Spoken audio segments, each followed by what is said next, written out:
This is Park Hyatt St Kitts. Home to stunning infinity pools, scenic beaches, and jaw-dropping island views. Join me as I take you inside for the full experience with a resort day pass to explore all the luxury this place has to offer. Whether you're stopping by on a cruise or planning a luxury getaway, this is a resort you won't want to miss. Let's dive in.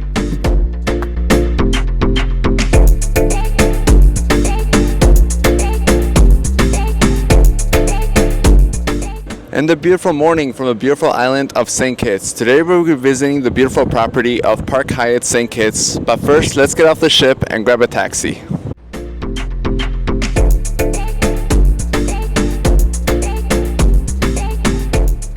For this visit to Park Hyatt St. Kitts, I booked a resort pass directly through the hotel's website before my cruise. Along the way, we'll make a quick stop at the Timothy Hill Overlook where you can take in some insane views of St. Kitts before reaching the Park Hyatt Hotel.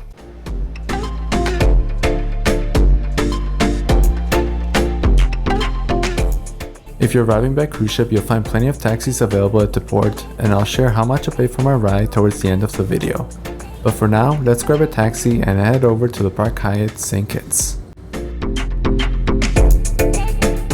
About halfway through, the taxi driver made a brief stop at the Overlook where we got treated to some incredible views of Frigate Bay on one side and the Timothy Hill Overlook on the other. I would highly recommend asking your driver to make a quick stop here to take in the views that St. Kitts has to offer.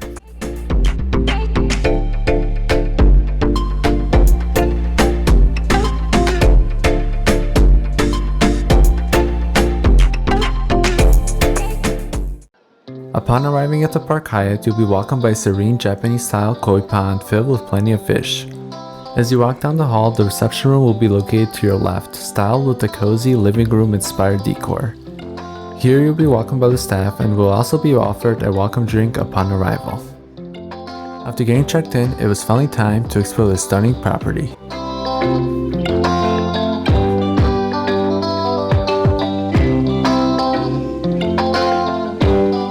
So just got checked in here at the Park Hyatt in St. Kitts. I gotta say the check-in process was very smooth. The reception area is actually located in the living room, it's called. So it's a pretty nice, cozy living room type of feel area. But yeah, now it's time to go by the pool and the beach and check out the rest of the resort.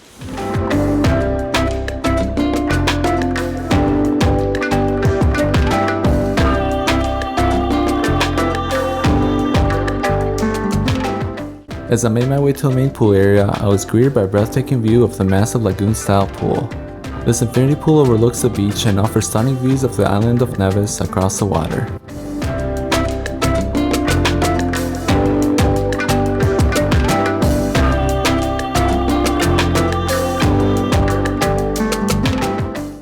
It didn't take long before I decided to take a swim and explore the main pool area.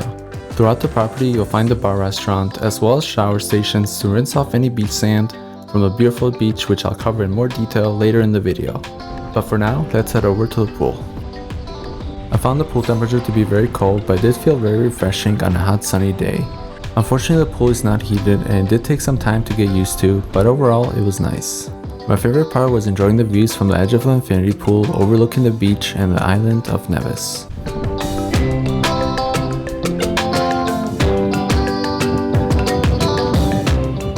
If you're into points, this is a Category 7 hotel through the Hyatt program, which will cost you at least 30,000 points per night if you wish to stay here. Now, there's different ways of staying here. One of them is obviously the points program. You can either transfer your points from Chase to Hyatt, or if you have a Hyatt credit card, you could always rack up points to there and then use those points to stay at a hotel like this. Now, the other option is either buying it outright, paying the full price, or you could also do the resort pass option. It's about $200 for a standard resort day pass here from beginning morning time until the end of day. So if you just want to experience it for a day, I would highly recommend just buying the resort pass and just spending the day here. It's really nice.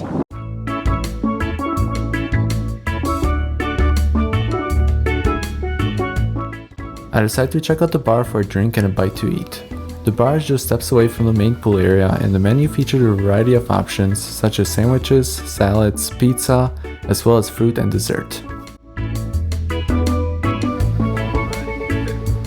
For drinks, I ordered a bottle of water and a Nevisian mango cocktail. For lunch, I went with the island chicken fingers, while my wife chose the Wagyu beef burger. For dessert, I opted for a refreshing fruit platter.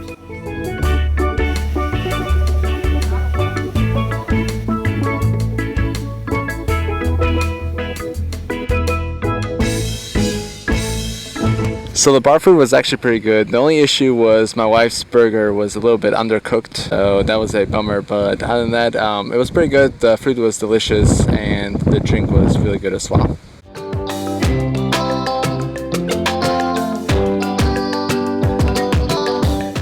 Next, let's take a look at the cabanas. Located just behind the restaurant, for a few $100s a day, you can rent one of these floating cabanas, each featuring a waterfall backdrop, a small private wading pool, beach chairs, a day bed, and a fully stocked cooler.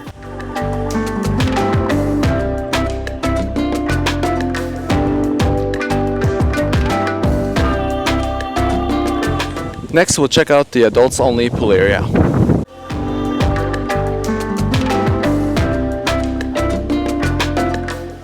I found the adults only area to be very quiet and relaxing.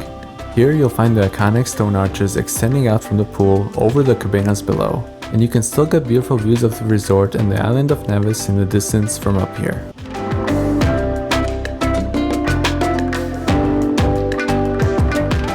So I am here at the adults only pool area, and I gotta say the vibe here is very chill and relaxing.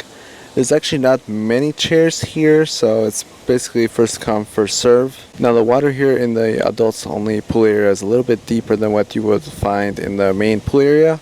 The water here goes up to 4 foot 11 inches as opposed to the other main pool area, which goes up to 4 foot 6 inches. Now this is not a party resort by any means, so if you're expecting to find DJs or tons of activities here, I'm afraid you're not going to be able to find that.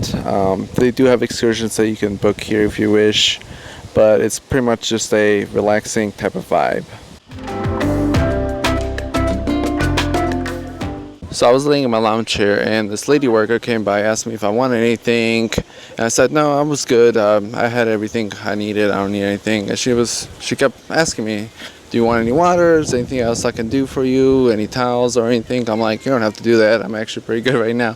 So the fact that they actually try to go above and beyond just tells you how good the staff is here. Leaving the adults only pool area, we'll go a bit north and check out the sports area next.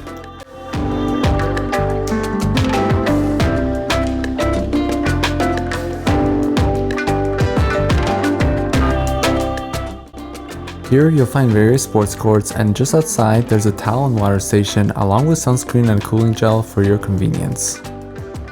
Next, from the sports courts area, we'll take the hill back down and check out the beach.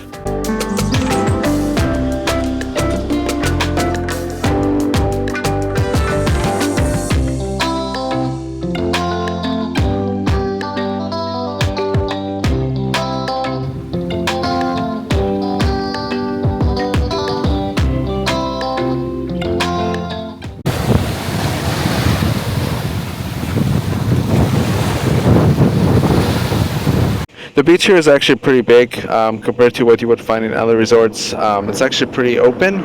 They do have lounge chairs here. However, seating is first come first serve, and I've seen a couple of empty seats here so far. It's pretty much noon time, so there's definitely plenty of seats to choose from, especially the pool area.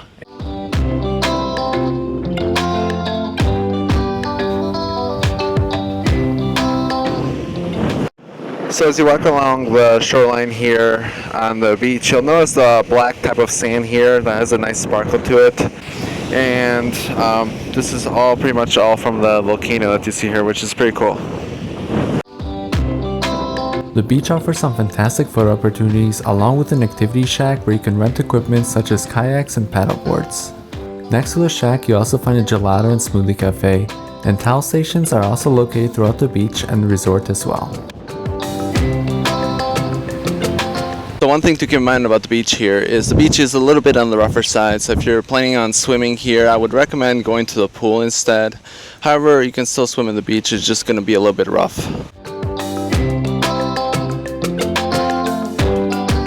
Continuing along the beach towards the end, you'll find more lounge chairs as well as the Great House restaurant and the Stone Bar restaurant located right next to it. Unfortunately, I didn't get a chance to check it out, but I've heard good things about both restaurants from the guests staying in the resort. As we go across the beach to the end of the area here, just keep in mind there is additional lounge chairs, and it can be a little bit rocky here on this side of the area, so just be cautious if you're planning on going swimming here. However, I would not recommend it. I would recommend swimming just near the entrance of the area. The water there is a little bit more calmer and less rocky. And as we walk through this long beach, you're gonna find the sea turtles nesting area. So apparently during a specific time of season, sea turtles come here to lay their eggs, which is pretty cool.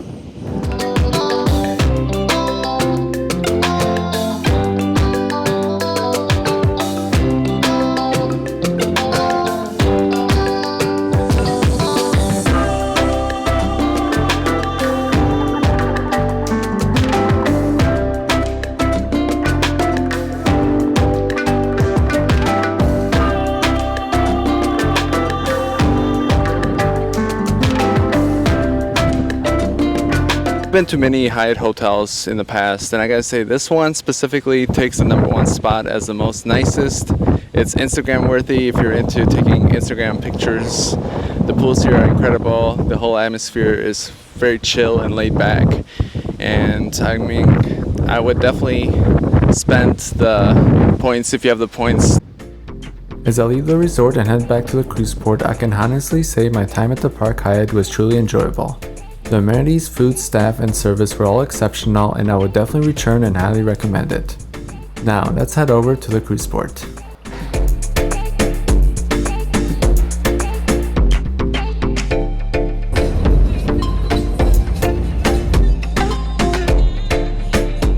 So you may be wondering how much did I pay for the transportation from the cruise port to Park Hyatt St Kitts. So there's two different price points. The first one is $10 per person, meaning you'll be in a van with different people going to different destinations until you get to your destination. So that's a cheaper option, that is $10. Now the other option is $40 if you want to direct transfer from the cruise port to the hotel. That'll be $40 total.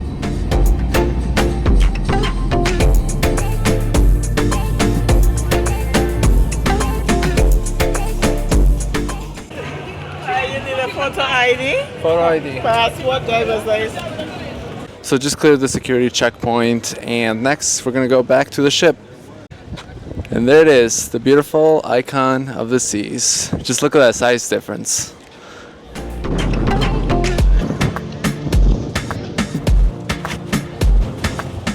It is so windy over here, guys. It's crazy. Anyways, if you guys enjoyed my Park Hyatt St Kitts review video, go ahead and hit the like and subscribe. I'd really appreciate it, and I'll help the channel out. Until next time, peace out.